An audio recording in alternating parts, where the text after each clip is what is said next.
इस कहानी की शुरुआत में हम पो नाम के एक पांडा को देखते हैं जो कि अपने फादर के ढाबा में उनकी मदद कर रहा था। पो भले ही आलसी था लेकिन उसके सपने बहुत बड़े बड़े थे। वह हमेशा से ही चाहता था कि वह एक बड़ा कुंग फू मास्टर बने। तभी सीन शिफ्ट होता है जहाँ हमें ग्रीन वैली दिखाई जाती है और वहीं हम 5 पांडवों को देखते हैं जो कि कुंग फू के बहुत बड़े जानकार थे क्योंकि उन्होंने अपने मास्टर शिफू से ट्रेनिंग ले रखी थी। मास्टर शिफू के ऊपर भी एक और गुरु थे जिनका नाम था मास्टर उपवे। जब मास्टर शिफू उनके पास जाते हैं तो उनसे बताते हैं कि हम लोग का दुश्मन टिलोंग जल्द ही हमारे विलेज में आने वाला है जो कि हमसे हमारे ड्रैगन पुलिंदा को छीनने की कोशिश करेगा। यह सुनकर मास्टर शिफू बहुत डर जाते हैं और फिर जल्दी से अपनी खबरी को पूरी सुरक्षा डबल करने के लिए कहते हैं। तो मास्टर उपवे उससे बताते हैं कि हमें टिलोंग से लड़ने के लिए जल्द ही ड्रैगन वॉरियर्स को चुनना होगा क्योंकि ड्रैगन वॉरियर्स ही उस ड्रैगन पुलिंदा को हासिल कर सकता है जिसके बाद उसे कोई भी नहीं हरा सकता। इसीलिए वे पूरे गांव में ड्रैगन वॉरियर्स बनने के लिए ढिंढोरा पिटवा देते हैं। और जब यह बात पो को पता चलता है कि राजा नए ड्रैगन योद्धा का चयन करने वाले हैं तो वो बहुत खुश होता है और फिर अपने ढाबा पर आए हुए ग्राहकों को भी इसके बारे में बता देता है जिससे सभी लोग जल्दी जल्दी राजमहल की तरफ जाने लगते हैं और पो भी वहाँ जाने लगता है। लेकिन तभी पो के फादर उसे नूडल्स का एक ठेला पकड़ा देते हैं और साथ ही कहते हैं कि वहाँ पर बहुत सारे लोग आएंगे तो ये सारे नूडल आराम से बिक जाएंगे। जिसके बाद बेचारा पांडा उस ठेले को लेकर ऊपर जाने लगता है लेकिन इतनी ऊंची ऊंची सीढ़ियों को देखकर उसका हिम्मत टूट जाता है। इसलिए वह उस स्टॉल को वहीं छोड़कर ऊपर जाने लगता है क्योंकि देरी भी हो रही थी। और उधर राजमहल में ड्रैगन वॉरियर्स के चयन की प्रक्रिया स्टार्ट हो जाती है जहाँ 5 पांडव जो कि बहुत बड़े योद्धा थे जिसमें क्रेन, टाइग्रस, वाइपर, मंकी और स्नेक अपने अपने कुंफू कराटे को सबको दिखाने लगते हैं। किसी तरह से पो भी ऊपर चला जाता है लेकिन वो जैसे ही एंटर करने वाला होता है कि तभी दरवाजा बंद हो जाता है जिससे वो बहुत दुखी होता है और फिर वो नए नए तरीके अपनाकर ग्राउंड में जाना चाहता है लेकिन वह हर बार असफल हो जाता है। इसलिए वह एक कुर्सी में ढेर सारे क्रैकर्स को बांध देता है और फिर वो क्रैकर जैसे ही जलने स्टार्ट होते हैं तो वो सीधा जाकर ग्राउंड के बीचों बीच में गिरता है। और फिर जब उसकी आंख खुलती है तो मास्टर उपवे उसकी तरफ इशारा कर रहे थे यानी कि उस पांडा को ही ड्रैगन वॉरियर बना देते हैं। यह देखकर वहाँ के सभी लोग अचंभित हो जाते हैं कि कैसे मास्टर उपवे ने इस मोटे पांडे को ड्रैगन वॉरियर्स बना दिया।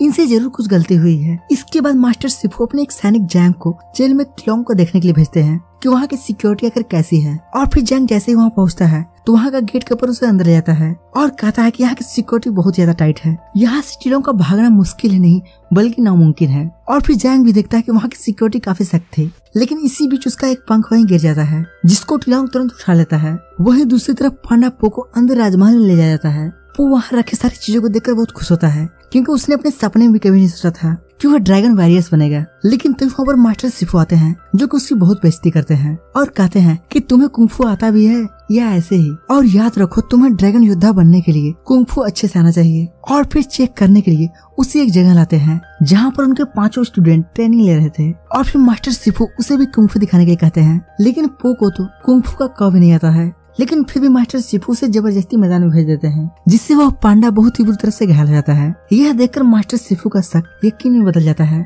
और फिर वहाँ 5 स्टूडेंट उसकी बहुत बेइज्जती करते हैं। यह सब सुनकर पो को बहुत बुरा लगता है लेकिन फिर वो उनसे दोस्ती करने के लिए रात में क्रेन के रूम में जाता है परंतु क्रेन उसकी एक भी बात नहीं सुनता, उल्टा उसे डांट कर वहाँ से भगा देता है। और फिर उसे रास्ते में टाइगर्स मिलती है और वो भी उसकी बहुत बेइज्जती करती है और कहती है कि तुम यहाँ रहने के लायक ही नहीं हो। उन सब की बातों को सुनकर पांडा बहुत निराश हो जाता है और रात में एक पेड़ के नीचे जाकर बैठ जाता है। तभी वहाँ पर मास्टर उपवे आते हैं और उसके निराश होने का कारण पूछते हैं तो उनसे बताता है कि सभी लोग मेरी काफी बेइज्जती करते हैं, ऐसा लगता है कि जैसे मैं कभी ड्रैगन वॉरियर बन ही नहीं पाऊंगा, इसलिए मुझे वापस अपने घर चले जाना चाहिए। लेकिन मास्टर उपवे उसे दिलासा देते हुए कहते हैं कि किसी बात पर ध्यान मत दो, अगर तुम्हें अपने सपनों को हासिल करना है तो तुम सिर्फ मेहनत करो, सफलता जरूर मिलेगी। ये सुनकर पो थोड़ा मोटिवेट होता है। वहीं दूसरी तरफ हम टिलोंग को देखते हैं जो कि जैंग के पंख से अपना कवच ओपन कर लेता है और वहाँ से भागने की कोशिश करने लगता है। यह देखकर वहाँ के सभी सैनिक उस पर अटैक करने लगते हैं लेकिन टिलोंग बहुत ही खतरनाक योद्धा था। वो जरा सा राहत पाकर सारे जंजीरों को तोड़ते हुए बाहर आने लगता है और फिर वहाँ के सभी सैनिकों को खत्म करते हुए जैंग के पास जाता है और उससे कहता है कि जाकर अपने मास्टर शिफू से कह दो कि टिलोंग आजाद हो चुका है और वो अब वापस आ रहा है जो उनसे अपना बदला लेकर सबको खत्म कर देगा। वहीं दूसरी तरफ सुबह होने पर शिफू पो को जगाने जाते हैं जहाँ कमरे में पो नहीं होता। ये देखकर शिफू और उनके सभी स्टूडेंट बहुत खुश होते हैं। उन्हें लगता है कि वो वापस चला गया और फिर वो जैसी प्रैक्टिस करने के लिए उस रूम में जाते हैं तो देखकर हैरान हो जाते हैं क्योंकि वो पहले से वहाँ पर प्रैक्टिस कर रहा था। यह देखकर मास्टर शिफू बहुत गुस्सा होते हैं और फिर अपने 5 स्टूडेंटों से उसे बारी बारी लड़ाते हैं जहाँ ये सभी मिलकर उसे बहुत बुरी तरह से पीटते हैं और फिर अंत में मास्टर शिफू उससे लड़ते हैं और उसे उठाकर सीढ़ियों से नीचे फेंक देते हैं। इसके बाद भी पो हार नहीं मानता और फिर चलकर अपने रूम में आता है जहाँ पांचों फ्रेंड उसके पास आते हैं और उसका इलाज करते हैं। तो पो उनसे कहता है कि मास्टर शिफू बहुत स्ट्रिक्ट हैं, वो मुझसे कभी प्यार से बात नहीं करते। तो टाइग्रेस उससे बताती है कि मास्टर शिफू आज से स्ट्रिक्ट नहीं है, बल्कि इसके पीछे एक लंबी कहानी है। टिलोंग जिससे लड़ने के लिए तुम्हें तैयार किया जा रहा है, वो पहले शिफू के स्टूडेंट हुआ करते थे। मास्टर शिफू सभी स्टूडेंट से ज्यादा टिलोंग को ही मानते थे।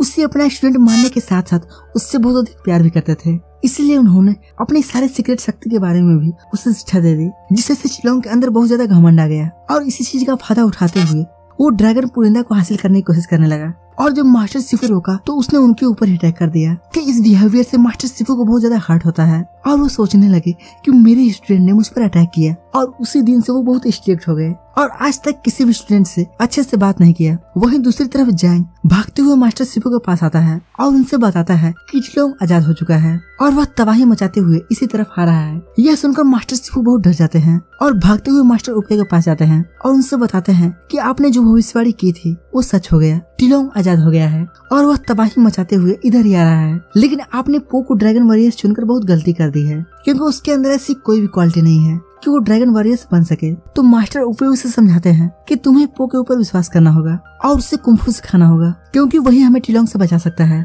ये कहकर मास्टर उपे अपनी छड़ी देते हुए हमेशा के लिए गायब हो जाते हैं। वहीं दूसरी तरफ हम टिलोंग को देखते हैं, जो कि तेजी से आगे बढ़ रहा था विलेज में आने के लिए। इधर विलेज के पांचों वॉरियर्स को पता चल गया था कि टिलोंग यहाँ पर आ रहा है और उन्हें ये भी पता था कि पो ड्रैगन वॉरियर नहीं बन पाएगा, और अगर टिलोंग यहाँ पर आ गया तो यहाँ पर चारों तरफ तबाही मचा देगा और सब कुछ खत्म कर देगा। इसलिए वे पांचों उसे रोकने के लिए आगे बढ़ने लगते हैं। सुबह शिफू को कुछ आवाज सुनाई देती है। यह देखने के लिए जब वे किचन में जाते हैं तो वहाँ पर पो होता है, जो कि खाने के चक्कर में किचन में पूरी तरह से तबाही मचा दिया था। पो मास्टर शिफू को देखकर उनसे कहता है कि शायद आपको पता नहीं होगा, लेकिन जब मुझे भूख लगती है तो मैं खाने के लिए क्या कर देता हूँ, यह मुझे भी नहीं पता होता। यह सुनकर मास्टर शिफू से बताते हैं कि मंकी ने अपने फेवरेट बिस्किट को अलमारी के ऊपर रखा है। यह कहकर मास्टर शिफू वहाँ से चले जाते हैं। पो यह सुनकर जल्दी से ऊंची अलमारी पर चढ़ जाता है और फिर बिस्कुट खाने लगता है। और जब शिफू यह देखता है तो काफी ज्यादा हैरान होता है और उससे पूछता है कि तुम इतनी ऊपर कैसे चढ़े और इतनी ऊंचाई पर होने के बावजूद भी तुमने कैसे अपना बैलेंस बनाया हुआ है। और यहीं पर मास्टर शिफू को समझ में आ जाता है कि पो को कैसे ट्रेनिंग दिया जा सकता है। और फिर अगले दिन मास्टर शिफू उसे ट्रेनिंग देने के लिए मैदान में ले जाते हैं और उसकी ट्रेनिंग शुरू हो जाती है।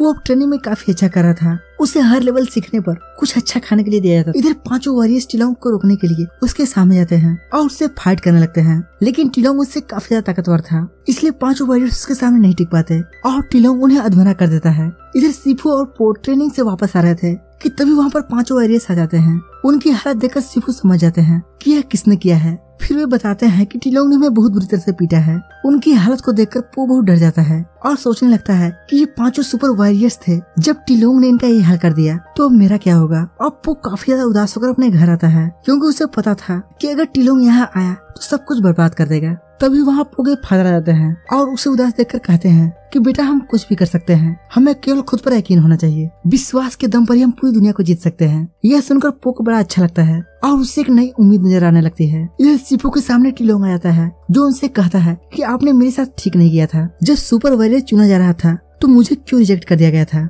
आखिर मुझ में क्या कमी थी। मास्टर शिफू, मैं आपका सबसे बेस्ट स्टूडेंट था। तब मास्टर शिफू से कहते हैं कि इपुयो को पता चल गया था कि तुम्हारे अंदर लालच आ गया है, इसीलिए उन्होंने तुम्हें रिजेक्ट कर दिया और इसके बाद तुमने अपने मास्टर यानी कि मुझे भी नहीं छोड़ा। अब दोनों में जोरदार फाइट शुरू हो जाती है। दोनों की लड़ाई काफी देर तक चलती है, लेकिन बढ़ती उम्र के साथ शिफू कमजोर पड़ने लगते हैं और टिलोंग उनकी गर्दन को दबोच लेता है। और तभी वहाँ पर एंट्री होती है हमारे पो की, जो टिलोंग से कहता है कि ओए चाचू थोड़े आराम से यार। और फिर इसके बाद जब टिलोंग को पता चलता है कि इसे ही नए ड्रैगन वॉरियर्स चुना गया है तो जोर जोर से हंसने लगता है और फिर उसे एक जोरदार पंच मारता है। इधर बेचारा पो कलाइया मारते हुए सीधे नीचे आता है। अब दोनों में फाइट शुरू हो जाती है। टिलोंग बहुत बुरी तरह से पो को पीटने लगता है। तभी उसकी एक फिंगर को पो पकड़ लेता है और उसकी पिटाई करने लगता है। अब टिलोंग की सारी अकड़ निकल जाती है और अंत में पो उसे हरा देता है। यह देखकर वहाँ के सभी लोग काफी ज्यादा खुश हो जाते हैं और पो को अपना नया मास्टर बना देते हैं। तभी पो को याद आता है कि शिफू काफी ज्यादा घायल हो चुके हैं, इसलिए वह जल्दी से उनके पास जाता है और उनसे कहता है कि मास्टर शिफू, मैंने टिलोंग को हरा दिया है। यह सुनकर शिफू बहुत ज्यादा खुश होते हैं और अपनी आंखें बंद कर लेते हैं। यह देखकर पो कहता है, मास्टर शिफू, आप हमें छोड़कर नहीं आ सकते, आपके बिना मेरा क्या होगा। यह सुनकर शिफू से डांटते हैं और कहते हैं, मैं अभी जिंदा हूँ बुड़बक, मैं तो खाली आराम कर रहा था। यह सुनकर पो उनके पास सो जाता है और उन्हें खूब डिस्टर्ब करता है और उन्हें सोने ही नहीं देता है। और इसी के साथ ही प्यारी सी कहानी यहीं पर खत्म हो जाती है। तो दोस्तों उम्मीद करते हैं कि आपको ये स्टोरी जरूर पसंद आई होगी। अगर इसके आगे वाला पार्ट आप देखना चाहते हैं तो कमेंट में जरूर बताइएगा। बाकी हम मिलते हैं अगले दिन एक ऐसे ही इंटरेस्टिंग स्टोरी के साथ। तब तक के लिए बाय बाय।